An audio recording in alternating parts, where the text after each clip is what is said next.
할렐루야. 네, 새벽을 깨우고 오신 모든 성도님들 주님의 이름으로 환영하고 축복합니다. 오늘은 이것이 사실이냐라는 제목으로 말씀을 전하고자 합니다. 이것이 사실이냐. 네, 오늘 대제사장은요, 이것이 사실이냐는 말로 스데반 집사님에 대한 신문을 시작합니다. 7장 1절을 보시면 대제사장이 이르되 이것이 사실이냐 이렇게 말하고 있습니다. 이것은 마치 어떤 상황을 제대로 파악하기 위한 중립적인 말처럼 들립니다. 그런데 실제로는 그렇지 않습니다. 어떤 의도가 있는 것이죠. 이미 상황을 다 만들고 조작해 놓고 중립적인 척 이것이 사실이냐라고 묻고 있는 것입니다. 우리도 그렇지 않습니까? 특히 직장 생활을 하시는 분들은 종종 겪으실 것 같습니다. 회사에서 어떤 문제가 터집니다. 그러면 조사를 나옵니다. 인사팀이든 진상을 밝히기 위해서 조사를 시작해요. 그러면서 사람들을 불러내고 한 명씩 무슨 일인지 파악하기 시작합니다. 그리고 사람들한테 사실대로 말해보라고 그런 말을 합니다. 그리고 이제 증인들을 모으기 시작해요. 사건을 정리합니다. 그렇게 하는 이유가 뭔가요? 그 사람을 보호하기 위해서가 아닙니다.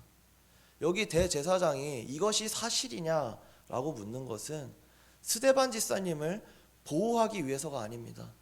스데반 집사님을 보호하기 위해서 진상을 파악하려는 게 아닙니다.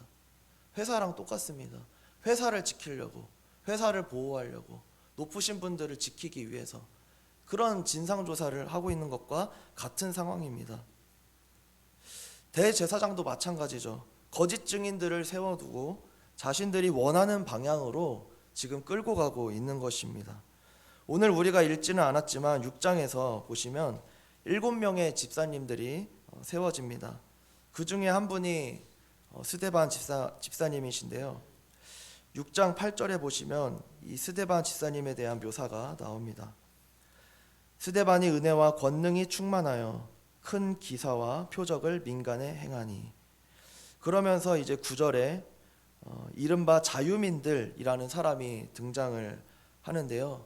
이 성령으로 충만하고 은혜와 권능이 충만한 스데반 집사님과 9절에 자유민이라는 사람들하고 논쟁을 벌이게 됩니다.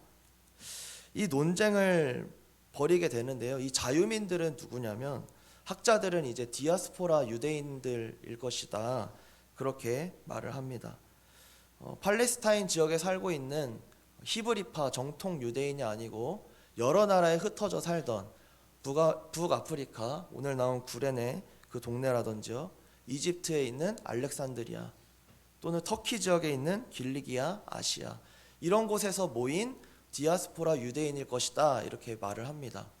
그리고 마찬가지로 스데반 집사님도 디아스포라 유대인입니다. 정통 히브리파 사람이 아니었어요. 그러니까 어떻게 보면 같은 아픔을 가지고 있고 같은 경험을 가지고 있는 사람들끼리 논쟁을 이제 시작한 것입니다.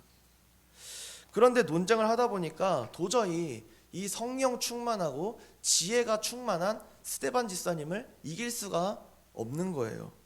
그러면서 이제 누명을 씌우기 시작하는데 그 죄목이 뭐냐면 6장 11절, 오늘 우리가 읽지 않았지만 모세와 하나님을 모욕했다고 나옵니다.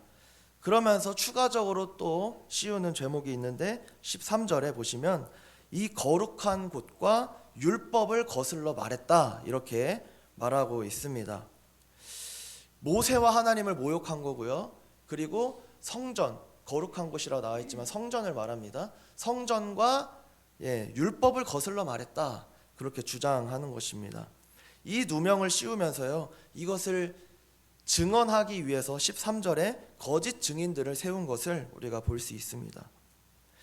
이제 이 성령 충만한 지혜로 충만한 스데반 집사님을 이 자유민들이라는 같은 아픔을 겪었던 같은 경험을 공유하고 있는 이 사람들이 죄인의 모습으로 사내들인 공회, 그 당시에 70여 명의 재판장들, 또 장로들, 또 지도자들로 세워져 있던 그 공회로 스데반 집사님을 끌고 왔습니다. 그리고 오늘 우리가 읽은 7장 1절, 이 사람들이 주장하고 있는 이 죄목이 사실이냐라고 말하고 있는 것입니다. 이제 이것을 보시면 이 대제사장이 말한 이것이 사실이냐고 한 것이 얼마나 이 모든 밑밥을 다 깔아놓고 이 스데반 집사님을 몰아가기 위한 질문이라는 것을 느낄 수가 있는 것 같습니다. 얼마나 억울할까요?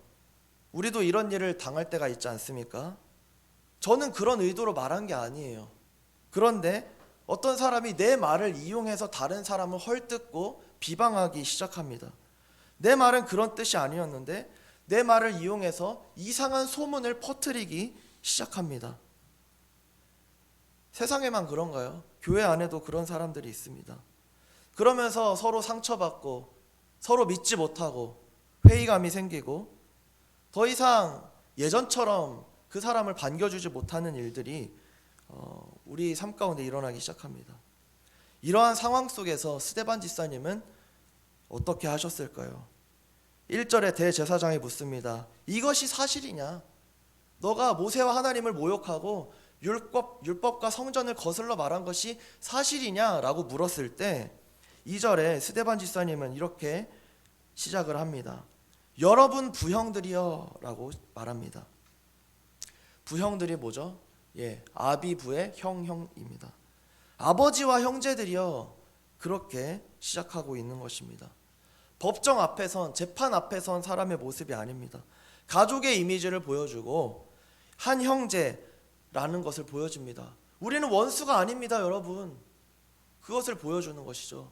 우리는 한 팀입니다. 우리는 동료입니다. 한 가족입니다. 원팀입니다. 그렇게 시작을 하고 있는 것입니다. 사람에게 배신당할 때, 버려졌을 때, 억울하게 누명 썼을 때 그 원수 같은 사람들을 향해서 스데반 집사님이 뱉은 첫 마디는 형제라는 것이었습니다. 맞습니다. 우리에게 나에게 칼을 들이미는 사람은요, 형제일 수도 있습니다. 평생 한 직장에서 10년이고 20년이고 같이 일했던 동료일지도 모르겠습니다. 내 사업장에서 일하던 믿고 아끼던 그 직원일지도 모르겠습니다. 제가 예전에 카페에서 아르바이트를 한 적이 있는데 돈이 자꾸 안 맞아요. 사장님이 CCTV를 돌려봤습니다. 오후에 일하던 아르바이터생이 조금씩 빼돌리더라고요. 바로 잘렸습니다. 사장님은 믿었기 때문에 그동안 이 돈도 안 맞추고 이러셨던 거예요. 믿었으니까. 근데 그런 일이 실제로 일어납니다.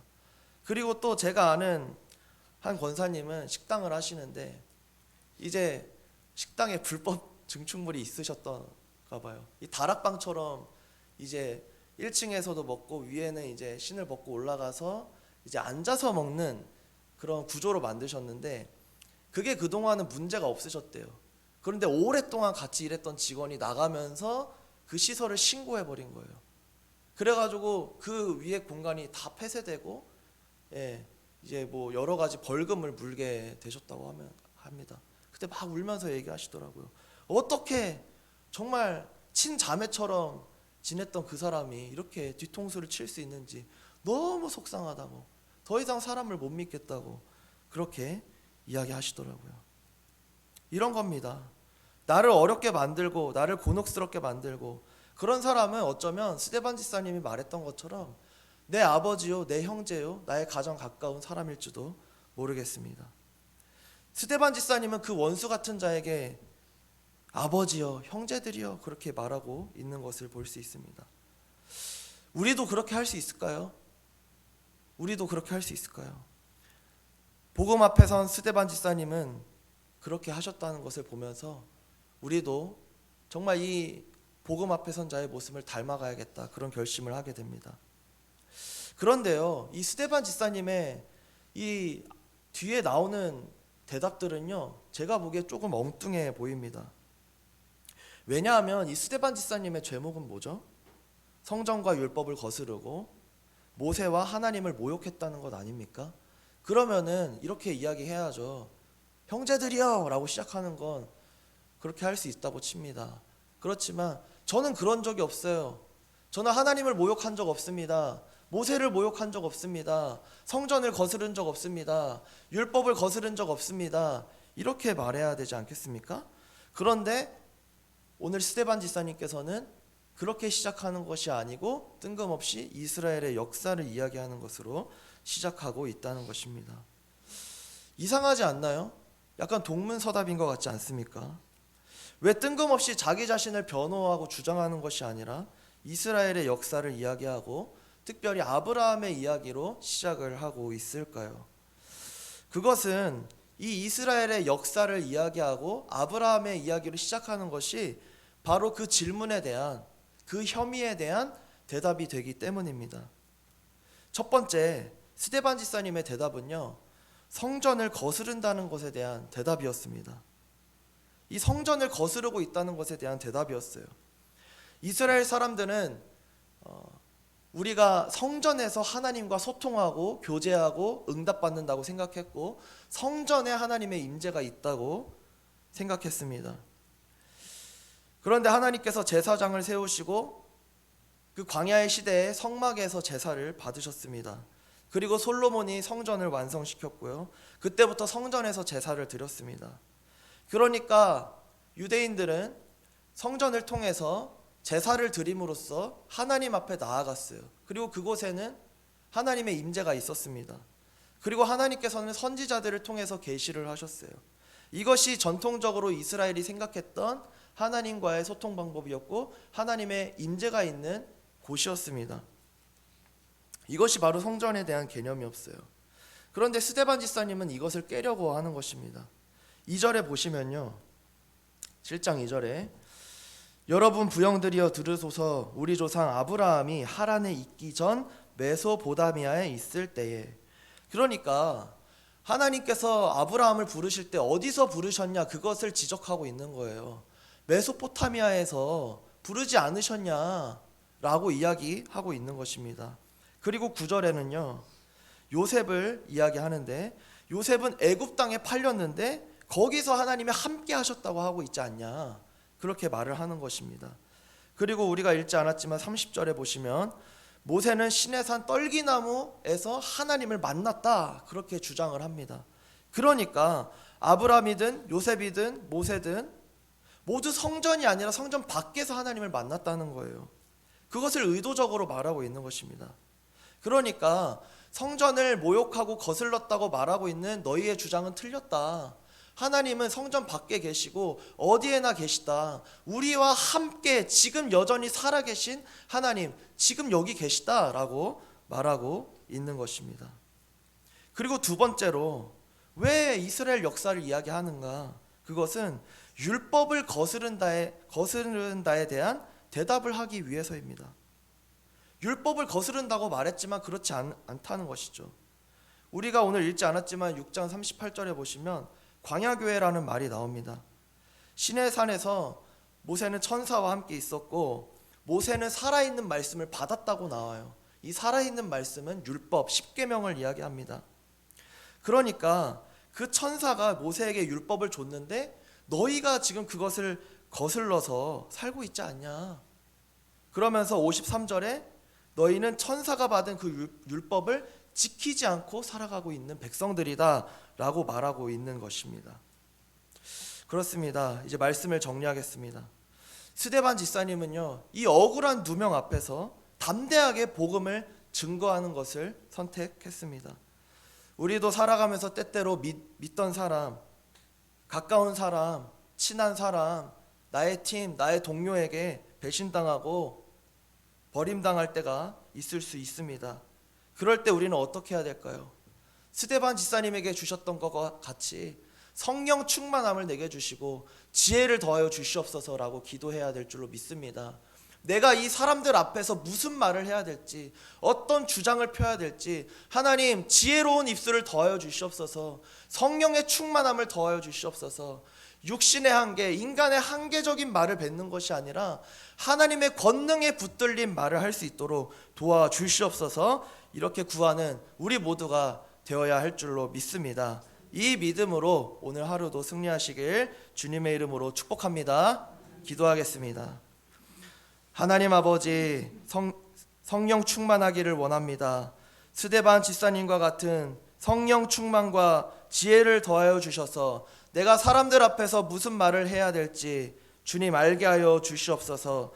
그리하여 온갖 속임수와 거짓이 난무하는 세상 속에서도 하나님의 지혜로 승리할 수 있도록 인도하여 주시옵소서. 예수님의 이름으로 기도드립니다. 아멘.